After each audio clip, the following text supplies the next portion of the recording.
नमस्कार दोस्तों, Gurukul of politics पर आपका स्वागत है। मैं हूं आपका दोस्त धर्मेंद्र खंवारी और हमारे साथ मौजूद हैं हम सबके प्रिय डॉक्टर सतीश त्यागी जी। नमस्कार दोस्तों, देश में ये बहुत अलग तरह का दौर है। ये एक ऐसा दौर है जब साइंस से ज़्यादा बाबाओं की चर्चा रहती है और हम अपने अतीत में जाने को बेताब हैं। दिल्ली में चाहे लोगों का दम घुट रहा हो, चाहे देश में लोगों का सांस लेना दूभर हो गया हो, लेकिन हमें पटाखे केवल इसलिए बजाने हैं क्योंकि दिवाली है। बिना ये सोचे समझे, बिना ये तथ्य जाने कि दिवाली का और पटाखों का कोई संबंध नहीं है, लेकिन फिर भी हमें बजाने हैं क्योंकि ऐसा करके हम अपने सनातन की रक्षा कर रहे हैं। ऐसा हमारे दिमाग में डाल दिया गया है। इतना ही नहीं दोस्तों, देश में काफ़ी लंबे समय से संविधान और संविधान को लिखने वालों पर भी बहुत सारी छीटाकशी होती रही हैं, बहुत सारी बातें होती रही हैं और इसका असर ये रहा कि 400 पार वाले 240 पे आके अटक गए। लेकिन सरकार तो भारतीय जनता पार्टी की है और महामानव मोदी जी ही हमारे देश के प्रधानमंत्री हैं। लेकिन अब 2-3 दिन से एक चीज़ चर्चा में है और वो बयान मनोहर लाल जी का है कि संविधान अकेले उन्होंने नहीं बनाया, बहुत सारे लोगों ने बनाया, और बहुत गुस्सा एक उनके चेहरे से, उनकी बातचीत से झलक रहा है। किसी एक व्यक्ति ने संविधान नहीं लिखा। संविधान की एक कमेटी थी, उस कमेटी के प्रमुख जो थे, वो चेयरमैन थे, वो डॉक्टर भीमराव अम्बेडकर थे। लिखने वालों का तो लंबा एक इतिहास है और कोई एक दिन में लिखा गया ऐसा नहीं है। आखिर बहुत से देशों के संविधान का उसमें अध्ययन किया गया और हमारे यहाँ भी जो अंग्रेज सरकार के जो उस समय के पहलू थे, उसमें जो ठीक थे वो उसमें डाले गए। दूसरे देशों के संविधान का भी डाला गया। यहाँ पर भी संविधान सभा जो बनेगी, कितने लोगों की थी? 100, हाँ, तो एक संविधान सभा थी वो पूरी। उससे पहले भी एक ड्राफ्ट कमेटी बनी थी। ड्राफ्ट कमेटी के बाद फिर बड़ी सभा बनी, तो उसका एक एक प्रावधान का विचार हुआ। कई साल लग गए इसमें। बाद में एक संविधान के प्रमुख के नाते उसका समर्पण जैसे करना होता है। अब देश तो सारी सरकार चलाती है, नाम तो मुखिया का होता है, देश के प्रधानमंत्री का होता है, सेना सारी लड़ती है, नाम तो चीफ का होता है। तो ऐसे पूरी जो टीम होती है उसमें नाम डॉक्टर भीमराव अम्बेडकर का जरूर है और उसके अंदर उनको श्रेय दिया जाता है कि उन्होंने इसको देश को समर्पित किया। लेकिन आज का हमारा ये जो विषय है वो मनोहर लाल जी पे केंद्रित नहीं है और मैं कुछ बातें आज अपने अम्बेडकर जी पे, संविधान पे लगे हाथे कर लेते हैं क्योंकि मुझे ऐसा लगता है, और बहुत ही कड़वे शब्दों के साथ मैं ये कहना चाहूँगा कि सवर्ण जातियों को तो छोड़ ही दीजिए, मुझे लगता है कि हमारे देश के दलितों ने भी अम्बेडकर को जानने की कभी कोशिश ही नहीं की, या जितना मिस इंटरप्रेट उनको किया गया है, और वो किसी और दूसरी पर्सनैलिटी का इससे ज़्यादा हो भी नहीं सकता। दलित अगर अम्बेडकर को जानते तो आज देश का नक्शा ही कुछ और होता।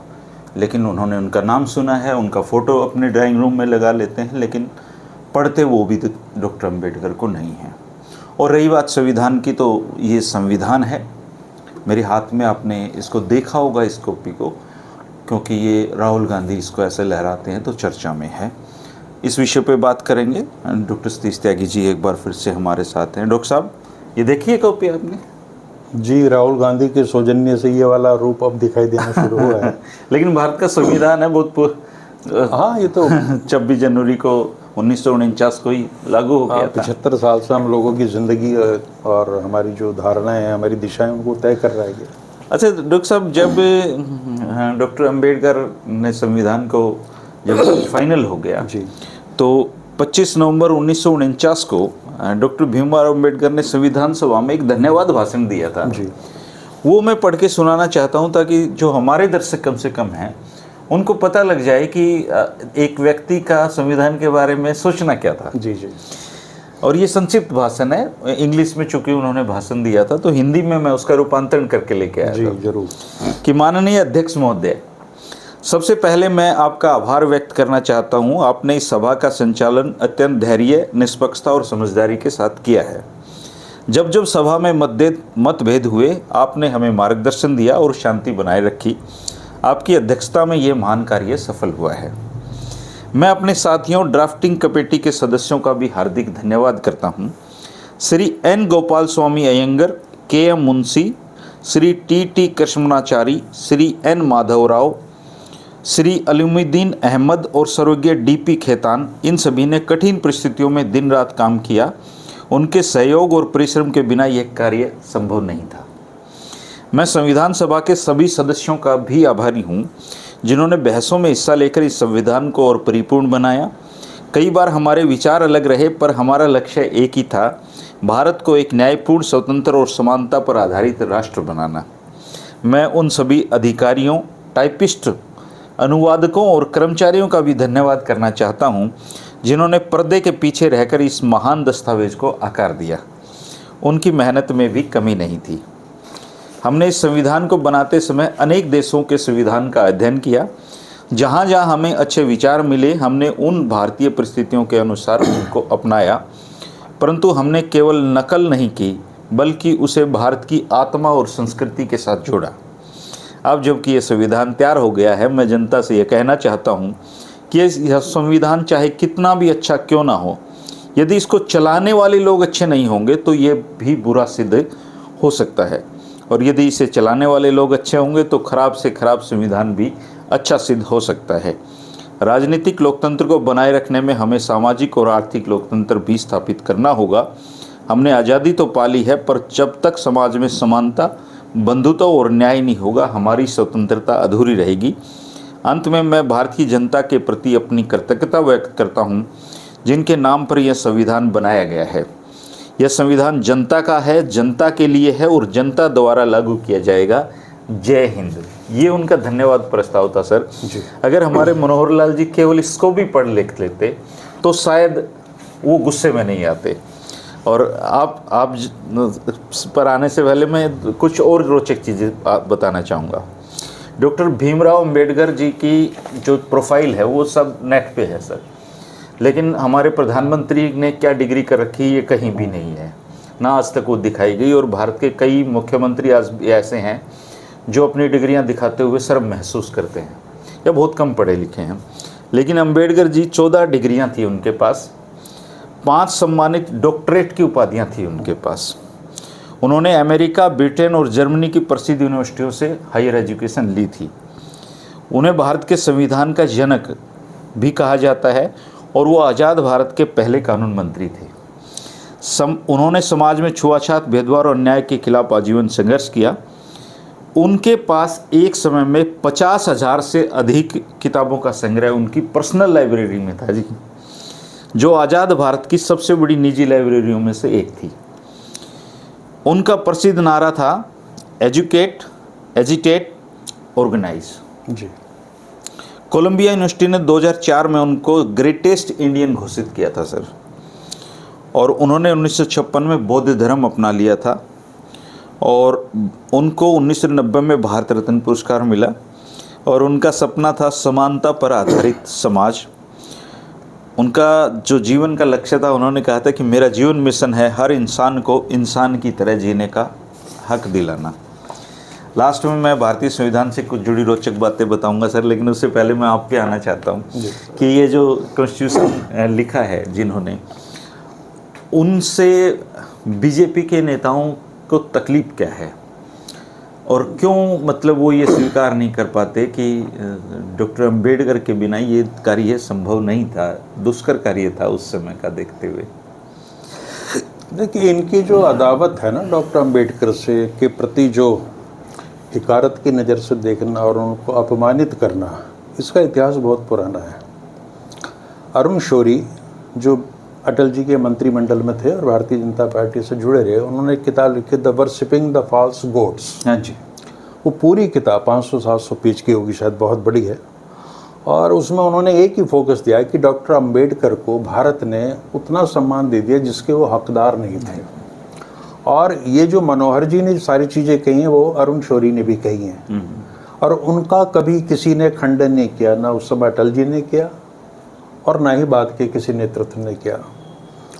और ये तो एक दस्तावेज की बात है जो ऑन रिकॉर्ड है कि अरुण शौरी इस तरह से सोचते थे और उसको अधिकृत रूप से भारतीय जनता पार्टी की सोच मान लिया गया।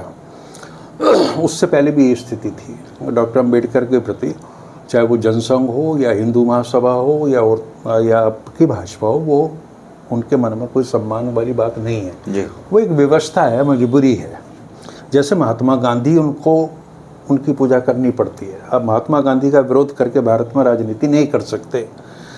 धीरे धीरे इनको ये आभास हो गया कि अगर हमें सत्ता में आना है तो जो परंपरागत हमारा वोट बैंक है उसके जरिए तो हम आ नहीं सकते, तो इसलिए हमें समाज के एक बहुत बड़े हिस्से में सेंध लगानी होगी, और वो जो रास्ता है वो डॉक्टर अंबेडकर से होके जाता है। जी।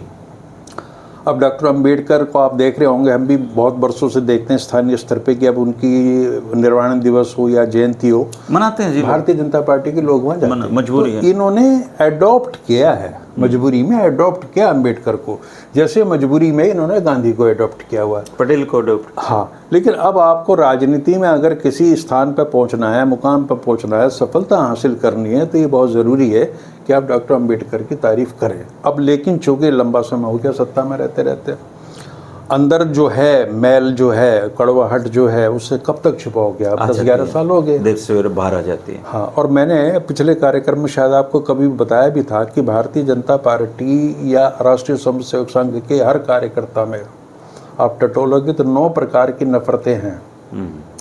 कुछ तो बहुत डिसलाइक हैं, ज़बरदस्त नफरतें हैं जिसको वो जाहिर कर देते हैं, जैसे मुसलमान हैं, ईसाई है। कुछ ऐसी हैं उसके बारे में बाहर कुछ कहते हैं, अंदर से कुछ और है। उसमें आपके जैसे एक खुली हुई नफरत वामपंथियों के प्रति है, अर्बन नक्सल हो गए, और दलित किसान मजदूर, इनके उत्थान के प्रति वो गंभीर नहीं है कतई। वो आप किसी भी स्तर पर बात कर लीजिए इनके कार्यकर्ताओं से तो एक ही चीज़ मिलेगी।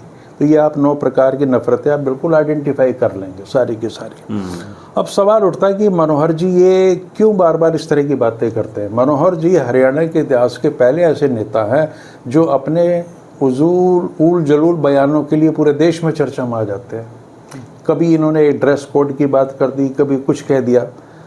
आमतौर पर हरियाणा के नेता इस तरह की बात नहीं करते, लेकिन चूंकि जहाँ से ये प्रशिक्षित होकर आ रहे हैं तो इनकी ट्रेनिंग का पार्ट है कि सारी चीज़ें करनी। अब पता नहीं क्या संदर्भ है कि उनको कहना पड़ा कि ये ज़बरदस्ती उनको संविधान का निर्माता माना जा रहा है, और उन्होंने पूरा स्पष्टीकरण दिया।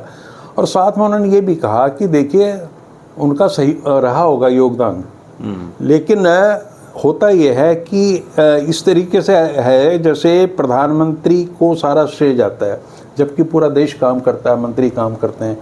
और जैसे देश की आज़ादी की लड़ाई लड़ी तो महात्मा गांधी जी के नेतृत्व में लड़ी गई, तो बहुत लोगों का योगदान है, लेकिन श्रेय महात्मा गांधी को गया।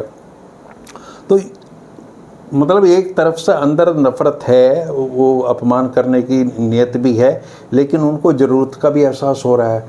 तो बड़ी सदी हुई भाषा में सारी चीज़ें कही हैं, बावजूद इसके अंदर का जो जहर था वो बाहर आ गया। अब बाहर आ गया तो फिर अब बहस शुरू होगी उस पर। दलित समाज को बड़ी चोट लगी इन बातों से, और संविधान के मसले पर ऑलरेडी बचाव की मुद्रा में है भारतीय जनता पार्टी। राहुल गांधी बार बार दिखा रहे हैं इसी लाल किताब को। तो मनोहर जी ने एक नई बहस यहाँ छेड़ दी। अब मनोहर जी के साथ दिक्कत एक और भी है कि आपको उनका बहुचर्चित बयान याद होगा कि हरियाणा के लोग कंधे से ऊपर कमज़ोर हैं। असल में जब वो आदमी इस तरह की बात करता तो वो ये मानता कि मेरे अलावा, और मैं ऐसा नहीं हूँ। नहीं, वो भी तो हरियाणवी या तो वो इसमें ये जोड़ देते कि हरियाणा के लोग कंधे से ऊपर कमज़ोर होते हैं, इंक्लूडिंग माई सेल्फ, मुझ समेत। नहीं, वो तो नहीं है जी, ये तो सच है। उन्होंने तो अपने आप को साबित किया। उन्हें ये भ्रम हो गया है कि वो हरियाणा की धरती पे पहला दार्शनिक, पहला वैज्ञानिक, पहला मतलब एरिस्टोटल टाइप, सोक्रेटिस टाइप आदमी व्यक्ति पैदा हुआ है। तो वो ज्ञान देने की मुद्रा में है, जब देखो ज्ञान ही देते रहेंगे, हर इशू पे ज्ञान देना उन्होंने, मांगो या मत मांगो। और वो हद इतनी हो गई कि वो जब सवाल उठे कि भाई आप मुख्यमंत्री को ज्ञान देना बंद करो, तो बोले हमारे यहाँ सहयोग की परंपरा है। भारतीय जनता पार्टी के संस्कार ऐसे हैं, नायब सिंह डमी नहीं है, हम सहयोग करते हैं, ये और दलों में नहीं है। अब उनसे कोई पूछे भैया, केशुभाई पटेल की सरकार शंकर सिंह बघेला ने गिराई, आरएसएस में रहे बघेला सारी जिंदगी, और जब मोदी आए हैं तो एक हरेन पांड्या होते थे, वो उनके लिए भविष्य में बड़ी समस्याएं पैदा करते, लेकिन दुर्भाग्य से वो नहीं रहे इस धरती पे। तो संस्कार तो आपके जो गुजरात में है, केशुभाई पटेल, बघेला, मोदी, पांड्या और तमाम लोग हैं, या उत्तर प्रदेश में भी जो कुछ चल रहा है, हर प्रदेश में देख लो, तो संस्कार तो लोगों को पता चल जाते हैं कि भाजपा के कैसे हैं। तो संस्कार का जो पाठ उन्होंने तर्क दिया है, ये गले नहीं उतर रहा किसी भी तरीके से। तो इनको दरअसल वही है मूल में कि अंबेडकर के अस्तित्व को ये लोग स्वीकार नहीं कर पा रहे, और अंबेडकर के विषय में इनको पता कुछ नहीं है। पता इसलिए नहीं है कि जो शाखा के बौद्धिक होते हैं उनमें अंबेडकर की चर्चा होती नहीं। अब अंबेडकर के विषय में इनको अपना ज्ञान वर्धन कर लेना चाहिए, चूँकि अब वो एक ऐसी बहस में शामिल हो गए हैं कि पूरे देश के लोग जो दलित चिंतक हैं, बुद्धिजीवी हैं और दूसरी धारा के लोग हैं, वो अब इनसे प्रश्न करेंगे। मनोहर जी केंद्रीय मंत्रिमंडल में शामिल हैं, मुख्यमंत्री रहे हैं, कोई छोटे मोटे नेता नहीं है, तो उनकी जवाबदेही कि उन चीज़ों से वो निपटें। तो डॉक्टर अंबेडकर के विषय में इन्होंने जो कहा कि बहुत लोगों का कंट्रीब्यूशन है, लेकिन चूँकि वो फर्स्ट अमंग दी ऑल वाला सिस्टम था, ये वो तो खुद भी स्वीकार करते हैं। हाँ, वो खुद ही तो उन्होंने एक तो जो आपने पढ़ के सुनाया उसमें ये कहा, और उन्होंने दरअसल बीजेपी के लोग ये मानते हैं कि वो संविधान निर्माता नहीं थे, वो टाइपिस्ट थे। उन्होंने लिखा है। अब इन्होंने अपने उसमें टाइपिस्टों का अलग से भाषण कर दिया, इसके अलावा कुछ नहीं पता। मनोहर जी जब पूछ रहे हैं साथ वाले से कितने सदस्य थे, उसने कहा 100 के आसपास थे। उन्हें तो ये भी नहीं पता संविधान सभा में कितने सदस्य थे। 299 सदस्य कॉन्स्टिट्यूएंट असेंबली में थे, और 292 उस समय थे जब वो ये भाषण दे रहे थे। और ये जो लोग हैं ये चुने कैसे गए थे? ये 1946 में जो चुनाव हुए थे पूरे देश में, उसके आधार पर जो इलेक्टेड लोग थे उनमें से चुने गए थे जी। और हमारे जैसे अब हमारा पंजाब एक पश्चिमी वो था, पाकिस्तान जो पंजाब था, एक पूर्वी था, तो हमारे 12 सदस्य जो हैं सीट खाली हो गई थी, तो 12 लोगों को नॉमिनेट किया गया था, जिसमें भूपेंद्र हुड्डा जी के पिता चौधरी रणवीर सिंह भी शामिल थे। और इस ड्राफ्ट कमेटी में ये लोग भूल गए कि श्यामा प्रसाद मुखर्जी भी एक सदस्य थे, उनका जिक्र नहीं किया। और श्यामा प्रसाद मुखर्जी ने 1948 में संविधान जो ड्राफ्ट कमेटी उससे इस्तीफा दे दिया था। चलिए इस्तीफा दे दिया, वो एक अलग बात है। और उन्होंने इसमें ये लिखा है, अंबेडकर ने एक लाइन और है इस भाषण में, वो ये कहते हैं कि मुझे थोड़ी मतलब अजीब सा महसूस हो रहा है कि मेरे से कई विद्वान लोग इस सभा में शामिल हैं, जिसमें वो अय्यर का जिक्र करते हैं कि अय्यर मेरे से ज़्यादा बहुत विद्वान लोग हैं। अच्छा। और के मुंशी थे और कई लोग थे, वो सारे वो थे। लेकिन सबसे बड़ी भूमिका अंबेडकर की रही, और लोग ये नहीं जानते कि वो क्या करते थे कि 165 बैठकें संविधान सभा की हुई, 2 साल 11 महीने 18 दिन तक संविधान सभा बैठी है। और उसमें जाहिर सी बात है कि सब लोग एक सी बौद्धिक योग्यता के लोग नहीं होते। हमारे यहाँ से हरियाणा से ठाकुरदास भार्गव थे, बहुत बड़े लर्नेड विद्वान थे वो, तो चंद लोग ही उसमें ज़्यादा से ज़्यादा बोलते थे, हर मुद्दे पे वहाँ बहस होती थी। और मैंने ये जो पढ़ा है कि अंबेडकर रोज 8 से 9 बार उठ के इंटरवीन करते थे बहस में। वो अकेले व्यक्ति थे, और कई बार जब बड़ी इंटेंस बहस होती थी तो 25 से 30 बार डॉक्टर अंबेडकर खड़े होकर सफाई देते थे। उन्होंने केवल कलम नहीं चलाई, जैसे ही कोई वहाँ कोई विषय होता था या उसमें अमेंडमेंट आते थे, वो उन सब पे सफाई देते थे। तो मेरा तो ये कहना है कि वास्तव में वो संविधान के निर्माता थे। मैं तो इस बहस के लिए तैयार हूं कि आप उनको केवल ड्राफ्ट कमेटी के चेयरमैन के रूप में क्यों देख रहे हैं? उनसे ज्यादा इन्वॉल्वमेंट किसी की नहीं है। नंबर 2, कॉन्स्टिट्यूएंट असेंबली पूरी के वो सबसे एजुकेटेड व्यक्ति थे, जिसका आपने जिक्र भी कर दिया। बिल्कुल। और वो क्या कहते हैं अपने भाषण में कि मैं तो संविधान सभा में इसलिए आया था कि मैं अपने हित के, अपने जो वर्ग के हितों की रक्षा कर सकूं, शेड्यूल कास्ट के को कोई चोट ना पहुंचे उसकी सुरक्षा के लिए। मुझे नहीं पता था कि इतनी बड़ी जिम्मेवारी मेरे कंधों पे दे दी जाएगी। तो पहली बात है, डॉक्टर अंबेडकर ने कभी खुद ये नहीं लिखा कि मैं संविधान निर्माता हूँ, या उन्होंने जो उनकी पृथ्वीराज रोड पर जो उनका बंगला था उस पर लिख दिया था कि भाई भीमराव अंबेडकर संविधान निर्माता, ऐसा भी नहीं था। सबको क्रेडिट दे। अब उनके योगदान को देखते हुए देश के लोगों ने और उस समय की संविधान सभा ने ये कहा कि he is the real architect of this constitution. सबसे ज्यादा संविधान की बहसों में उन्होंने हिस्सा लिया था। देखिए, इन्होंने ऐसी ही बहस महात्मा गांधी पे शुरू करी थी। कल्याण सिंह थे उस समय भाजपा के बहुत बड़े लीडर, वो बोले कि कोई भी महान व्यक्ति हो वो ज्यादा से ज्यादा भारत माता का एक सपूत हो सकता है। अब इनको ये नहीं पता कि उनको राष्ट्रपिता कहने वाले सुभाष चंद्र बोस थे। तो ये लोग इस स्तर के थे भैया, अपना महिमा मंडन नहीं कर रहे थे वो। डॉक्टर अंबेडकर ने, आप ये देखिए, 25 से 30 बार खड़े होकर वो जवाब दे रहे हैं। वहाँ काबिल लोग हैं सारे के सारे, वो ये कह रहे हैं जी फंडामेंटल राइट्स पे ये होना है, सोशल जस्टिस पे ये होना है, लैंग्वेज हमारी कैसे होंगी, फेडरलिज्म हमारा क्या होगा, इन तमाम मुद्दों पे बहस हो रही है दुनिया भर की, सब काबिल लोग उसमें शामिल हैं। और डॉक्टर अंबेडकर बार बार इंटरवीन करते हैं, वो ये करते हैं कि भैया अगर आपने ये बात करनी है फंडामेंटल राइट्स की तो फ्रेंच रिवॉल्यूशन की क्या हिस्ट्री है, ये कौन जानता उस समय कि पश्चिम की दुनिया कैसे बदल रही है, आधुनिकता कैसे प्रवेश कर रही है जीवन में, लोकतंत्र है क्या असल में। उन सारी चीज़ों में डॉक्टर अंबेडकर, जब ये तो लिखित बात है कि 8 से 10 बार 25-30 बार खड़े होकर अपने भाषण देते थे, समझाते थे ये स्थिति है और लोग उसको अप्रूव करते थे। और कई बार उन्होंने ये भी कहा कि मैं जब इसी भाषण का एक अंश ये भी है कि एक आध व्यक्ति को छोड़ के सब लोगों ने इसको सराहा है।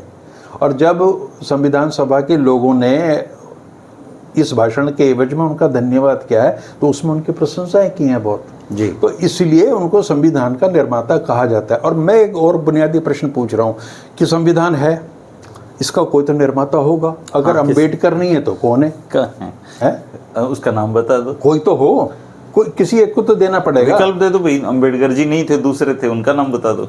हाँ, अब देखिए अपने हरियाणा में एक बहस छिड़ गई थी कि यहाँ रोहतक में एक संविधान स्थल बना दिया था चौधरी रणवीर सिंह की स्मृति जी में। है, अब भी है वो, अभी भी है, पर उसका नाम बदला गया। जब उसका विरोध हुआ कि संविधान स्थल से ऐसा मैसेज आता है जैसे राजघाट हो, विजय घाट हो, किसान घाट हो, तो संविधान तो शाश्वत है, इसको तो इस तरीके से नहीं ले सकते ना। तो छोटे मोटे लोगों ने विरोध किया और उसका नाम बदल के फिर कुछ और रख दिया गया स्मृति। तो संविधान सभा में जो 299 लोग थे वो अलग अलग प्रांतों से आ रहे थे, अलग अलग पृष्ठभूमि से आ रहे थे, लेकिन ड्राफ्ट कमेटी में लोगों को उनकी योग्यता के अनुसार ही रखा गया था। 7 लोग थे उसमें। और ये सौभाग्य की बात है भाजपा के लिए कि श्यामा प्रसाद मुखर्जी उसमें शामिल थे। सबसे कम उम्र में वाइस चांसलर बनने वाले मुखर्जी रहे हिंदुस्तान के इतिहास में। तो ये अपने वालों को भूल जाते हैं कि हमारे यहाँ भी कोई पढ़ा लिखा आदमी हुआ है। भाजपा के साथ सबसे बड़ी दिक्कत ये है कि इनका किताबों से कोई नाता नहीं है जी, ये पढ़ते लिखते ही नहीं है। किताबों से नाता नहीं, इनको पढ़ने वालों से भी प्रॉब्लम है। या तो इनके यहाँ जो 8-10 किताबें हैं ना, जैसे बंच ऑफ थॉट है, विचार वही रटाते हैं जी। और अखबार के नाम पर 5 जनिए हैं, ऑर्गेनाइजर है, या जो कुछ वेबसाइट आ रही है इस तरीके, मतलब आप अपने आप को वहीं तक सीमित रखिए और कूप मंडूक वाली दृष्टि उसके आगे ही जाते नहीं है। सारी दुनिया से इनका कोई वास्ता है नहीं, ये तो अपने आप में ही जीने वाले लोग हैं और इनको किसी की कोई भी अच्छी बात समझ में नहीं आती। अपनी ही सोच में इतने आत्ममुग्ध हैं, नार्सिसिस्ट हैं कि इसके अलावा कुछ सोच ही नहीं पाते। ये सारी जिंदगी इन्होंने वामपंथियों को गाली दी है। भाई अगर आपने वामपंथ से टक्कर लेनी है तो बौद्धिक स्तर पर आप उनके समकक्ष हो और उनको पराजित करो। वामपंथ के साथ सर टक्कर लेने वाली नौबत ही नहीं। ये सत्ता में वामपंथ है कहाँ आज के दिन? काल्पनिक दुश्मन है। वामपंथ की ताकत कितनी है इनके सामने? देखिए, वामपंथ पार्टी के रूप में नहीं है। वामपंथ एक ऐसा विचार है कि जब आप कभी भी शोषण के खिलाफ खड़े होंगे तो आप वामपंथी कहलाओगे। अभी अमेरिका की व्हाइट हाउस की कोई प्रवक्ता है, उन्होंने कल एक पत्रकार हमें भी कई लोग वामपंथी कहे हैं, जो कि हमारे को लेना नहीं, हमारे लिए तो सौभाग्य की बात है, कोई दिक्कत नहीं है। तो उन्होंने, उस प्रवक्ता ने किसी पत्रकार के जवाब में कहा कि भाई बुडापेस्ट में राष्ट्रपति आपके ट्रंप और पुतिन की मुलाकात होनी है, तो बुडापेस्ट का स्थान किसने सुझाया?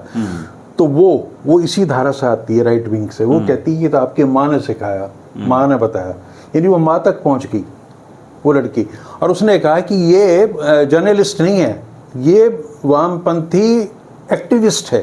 मैं इसलिए इस चीज़ का उल्लेख कर रहा हूँ कि इनकी जो धारा जो अमेरिका तक पहुँच गई है, इनको ये मान के चलते हैं कि जो वामपंथी है, मतलब जो इनके पंथ का नहीं है, वो सब इनके लिए शत्रु हैं। उनके प्रति गाली गलौज, हिंसा करना, शाब्दिक हिंसा करना, और इवन ये मरवा दें तब भी कोई बड़ी बात नहीं है।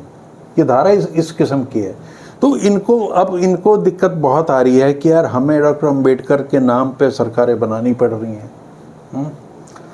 हाथ भी जोड़ने पड़ रहे हैं। हाँ, लोगों को जयंतियाँ भी मना के दिखानी पड़ रही हैं। हाँ बिल्कुल। अंदर से प्रेम है नहीं। हाँ, वो कभी कभी बाहर छलक जाता है। और मैं कहता हूँ कि देखिए, अब आप एक सत्ताधारी दल हैं, 10 साल 11 साल को इसमें हो गए, प्रदेशों में आपकी सरकार है। अब आप एक श्वेत पत्र जारी करके देश से माफ़ी मांग लें कि भाई अंबेडकर हों, गांधी हों या और कुछ नेताओं, इनके प्रति हमारी पहले कुछ धारणाएं और थीं और अब समय के साथ बदलाव हुआ है। अच्छी बात है, बदल गई। सही और मैं तो कांग्रेस के लोगों को कहूँगा वो भी ये मान लें कि भाई डॉक्टर हेडगेवार के विषय में हमें कम जानकारी थी, अब हमें पता चला तो अब हम उनका सम्मान करेंगे। तो अगर ये महापुरुषों के लेके जो बहस छिड़ती है भारत में, ये भी खत्म हो जानी चाहिए। बहुत हो गए, अमृतकाल चल रहा, 75 साल में बहुत सारी चीज़ों पर मिट्टी डाल के भविष्य की ओर ध्यान देना चाहिए। सभी लोग हमारे लिए आदरणीय हैं, चाहे वो गुरु गोरवलकर जी हों, हेडगेवार जी हों या अन्य लोग हों जिनका नाम लेने में थोड़ी देश के लोगों को असुविधा होती है, उच्चारण ठीक से नहीं कर पाते, उन सबके प्रति भी पूरा सम्मान है। और राजनीतिक दल भी अपना सम्मान दिखाए और इस चैप्टर को यहीं बंद करके, है ना, नफरत ना दिखाएं। हाँ, और जो लोग अम्बेडकर को मानते भी हैं, आगे उन लोगों को भी अम्बेडकर को पढ़ने की जरूरत है सर। अरे भाई डॉक्टर अम्बेडकर क्या जीवन आप पढ़ लो तो एक जगह महात्मा गांधी ने लिखा है, अचानक मुझे ध्यान आ गया, बहुत बड़ा वक्तव्य उनका, कि अगर मैं डॉक्टर अम्बेडकर जैसी परिस्थितियों में पैदा हुआ होता तो मैं कभी भी अहिंसा का समर्थन नहीं करता। यानी गांधी अम्बेडकर की परिस्थितियां अगर जीते तो वो हिंसक होते। ये बात उन्होंने रिकॉर्ड में लिखी है। नॉन वायलेंस को पूरी दुनिया में जानने वाले। और एक और बताऊं, किसी ने प्रश्न किया कि भाई गांधी जी को आप उसके लिए नोबेल प्राइज के लिए क्यों नहीं कर रहे नॉमिनेट, तो उस कमेटी ने कहा कि ईसा मसीह और गांधी को हम नहीं कर सकते। यानी गांधी का वजूद देखिए आप, ईसा मसीह के करीब जा रहा हो, जो गोरे हैं वो ये बात कह रहे हैं। कितनी बड़ी बात है, कितनी बड़ी बात है। वो गांधी ये कह रहे हैं कि अगर मैं ऐसी जलील और अपमानित जिंदगी में होता जैसी अम्बेडकर है तो मैं हिंसा में यकीन रखता। तो अम्बेडकर कोई साधारण चीज नहीं है। और मैं तो ये कहता हूँ कि इनके कार्यालय वगैरह चेक करें और वहाँ पे देखें। जैसे गांधी को इन्होंने अपनी प्रार्थना में शामिल किया था बहुत लंबे समय बाद, जो सुबह प्रार्थना होती है, तो उसमें ये सुनिश्चित करें कि डॉक्टर अम्बेडकर का भी नाम आए, ज्योतिबा फुले का भी आए। ये बहुत चिढ़ते हैं इन नामों से। पेरियार के नाम से तो इनको आग लग जाती है। तो भैया अगर भारत में राजनीति करनी है और लंबी राजनीति करनी है और सत्ता की राजनीति करनी है तो अपनी नफरतों को मिटाना पड़ेगा, और कोई तरीका नहीं। चलिए चलते चलते कुछ संविधान से जुड़ी रोचक बातें कर लेते हैं सर चर्चा। वैसे पब्लिक प्लेटफॉर्म में है ये, जी, लेकिन अच्छी बातें कभी कभी याद कर लेनी चाहिए। भारत का जो संविधान है वो दुनिया का सबसे बड़ा संविधान है सर। इसमें 448 अनुच्छेद, 25 भाग और 12 अनुसूचियां हैं और दुनिया का सबसे लंबा लिखित संविधान है हमारा ये। 2 साल 11 महीने और 18 दिन में ये बना था सर। उस समय इस पे सर 6.4 लाख रुपए खर्चा आया था। उस समय ये राशि बहुत बड़ी थी, लेकिन हर पैसा लोकतंत्र की नींव के लिए लगा इसमें। ये हाथ से लिखा हुआ है सर सारा, जो ओरिजिनल इसकी मूल कॉपी है। और ये किसी मशीन ने नहीं, बल्कि एक आदमी थे सर, कैलीग्राफर प्रेम बिहारी नारायण रायजादा, उन्होंने हाथ से लिख रखा है सर। बहुत ही सुंदर राइटिंग है और उन्होंने कोई पारिश्रमिक नहीं लिया इससे के लिए। इसमें बहुत चित्र भी हैं सर। वो जो चित्र हैं प्रत्येक अध्याय की शुरुआत में, वो नंदलाल बोस और उनके विद्यार्थियों ने के बनाए हुए हैं। ये 26 जनवरी 1950 को लागू हुआ और उसी दिन हम गणतंत्र दिवस मनाते हैं। अमेरिका, ब्रिटेन, आयरलैंड, कनाडा और ऑस्ट्रेलिया की संविधान से इसकी प्रेरणाएं ली गई।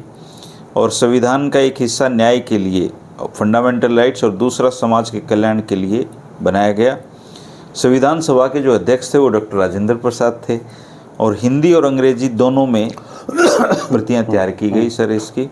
और ये आज भी संसद में रखी हुई हैं जो लोग। दरअसल धर्मेंद्र जी, ये जो सारी चीज़ें हैं जो फ्रेंच रिवॉल्यूशन का आधार है, लिबर्टी, इक्वलिटी और फ्रेटर्निटी, वहाँ से सारी मॉडर्न कंसेप्ट आती है। और डॉक्टर अम्बेडकर ने बहुत गहराई से उसका अध्ययन किया था। और जो आपने अपने वक्तव्य में बताया ना कि मैं भारत की आत्मा के अनुरूप है ये, तो अब भारत की आत्मा के अनुरूप इनको तो नहीं चाहिए ना। इनको तो किसी और आत्मा के अनुरूप चाहिए। अल्बर्ट पिंटो को गुस्सा क्यों आता है? हाँ। तो ऐसे ही इनको बीजेपी या आरएसएस से जुड़े लोगों को ना अम्बेडकर, गांधी, पेरियार, पढ़े लिखे हर इंसान के नाम पे इनको गुस्सा आता है। मनोहर जी कल परसों एक और बड़ी सुंदर बात उनकी आ रही थी, कोई कुछ भी कहता रहे, कहने से कुछ नहीं होता। हाँ, है ना? हाँ, कोई फर्क नहीं पड़ता, कोई असर नहीं पड़ता। लेकिन हमारा तो काम है जी कहना। उससे तो हम तो मनोहर लाल जी का बहुत सम्मान करते हैं, लेकिन क्या करें, लोकतंत्र की बुनियाद में ये है। हमारी भी जैसे उनकी व्यवस्थाएं, हमारी व्यवस्थाएं, हमें भी लोकतंत्र में जो चुने हुए प्रतिनिधि उनका सम्मान करना पड़ता है।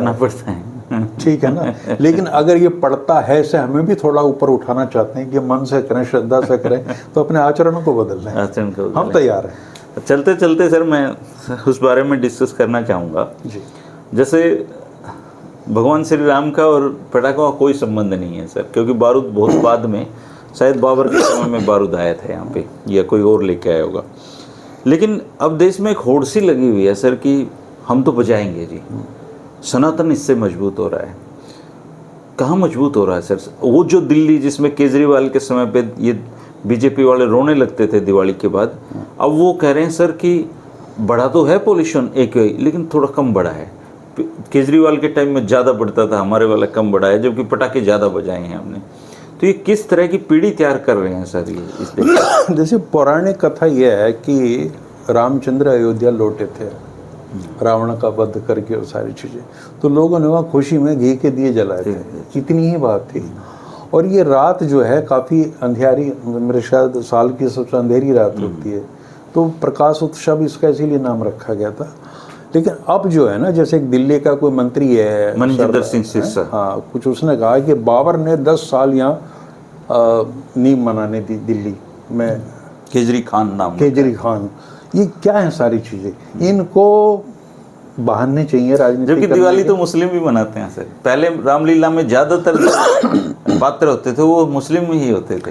हाँ, तो इनका दर्द कहीं और है। इनको ये लगता है, ये इस चीज़ को मानने के लिए तैयार नहीं है कि 1947 में देश का जो बदलाव हुआ, मतलब अंग्रेज़ों के हाथ से, ये मान के चलते हैं कि ये हिंदुओं के हाथ में भारत नहीं आया। इसलिए हिंदू हृदय सम्राट के अगर किसी के हाथ में आता तो बात और होती।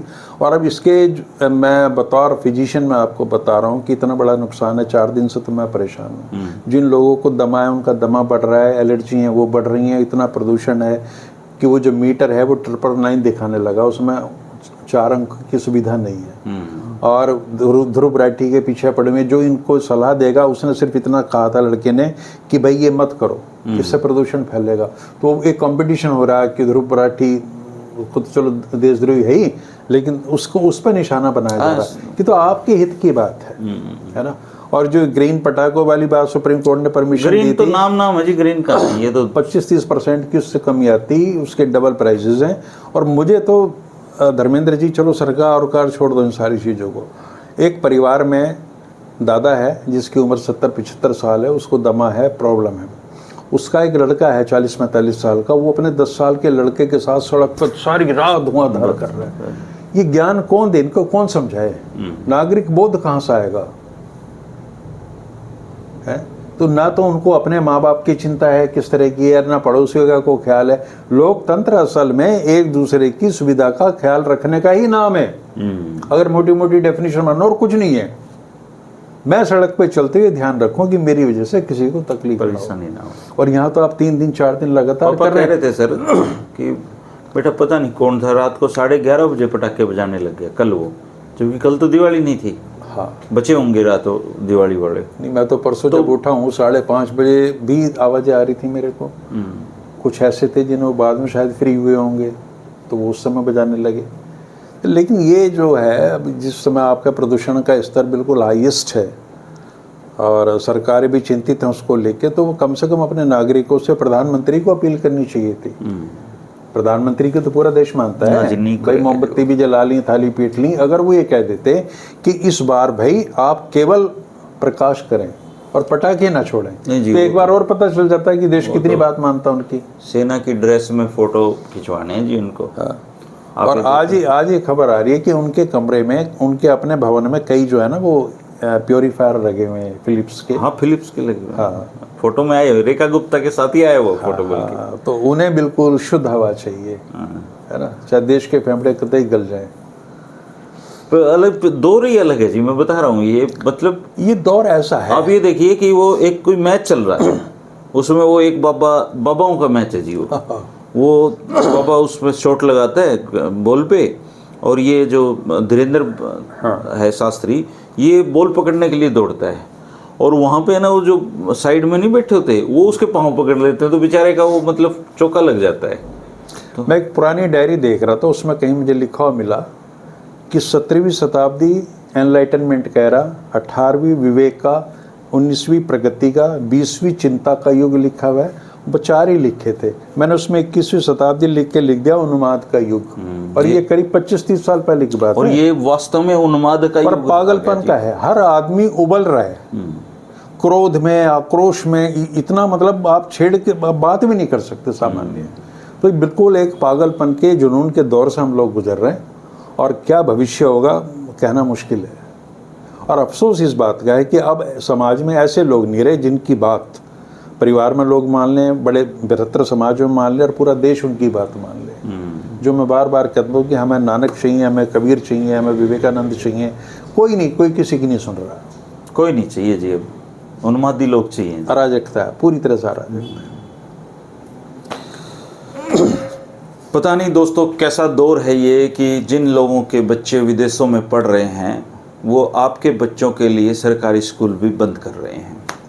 पता नहीं कैसा दौर है ये कि जिनके बच्चे बड़ी बड़ी गाड़ियों में घूम रहे हैं वो आपको पुष्पक विमान याद करवाने में लगे हैं, आपको अतीत में जिंदा रखना चाहते हैं और खुद भविष्य की तैयारियों में लगे हुए हैं। बात बीजेपी की नहीं, बात कांग्रेस की नहीं, बात किसी और पार्टी की भी नहीं है। सच ये है कि एक व्यक्ति के तौर पे, एक समाज के जागरूक व्यक्ति के तौर पे हम सबका ही पतन हो चुका है, और हम वो लोग हैं जो ना खुद की चिंता कर रहे, ना अपने घर की चिंता कर रहे, ना हम अपने पड़ोसियों की चिंता कर रहे, ना हम समाज की चिंता कर रहे। हम पूरी तरीके से एक उन्मादी भीड़ में तब्दील होते जा रहे हैं।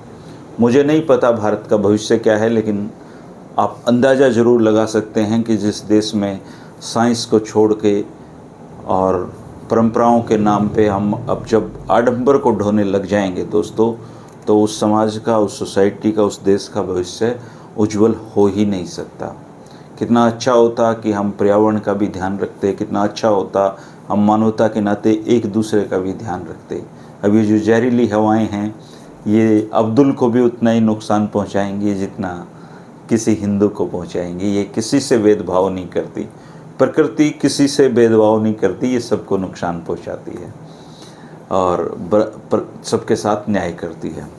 बातें होती रहती हैं। गुरुकुल ऑफ पॉलिटिक्स के जो दर्शक हैं वो इस बात के लिए उनकी मैं तारीफ़ करना चाहूँगा कि हम उन विषयों पर भी बहुत सहजता से बात कर पाते हैं जिन पर बात करते हुए दूसरे पत्रकार थोड़ा घबराते हैं।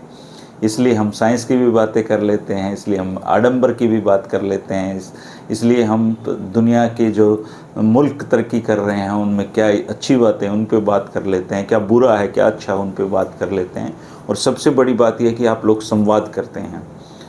बने रहिए दोस्तों, लिखिए जितना जहाँ लिखा जाए सोशल मीडिया पे, जहाँ आपको वक्त मिले इन बुराइयों के खिलाफ आवाज़ उठाएं। हो सकता है शुरुआत में अभी माहौल ऐसा है कि लोग डरे हुए हैं, धीरे धीरे लोगों का डर खुलेगा, अच्छा भरा बुरा समझ में आएगा और हम सब एक अच्छे देश का निर्माण कर पाएंगे। शुक्रिया आपका। नमस्कार। नमस्कार।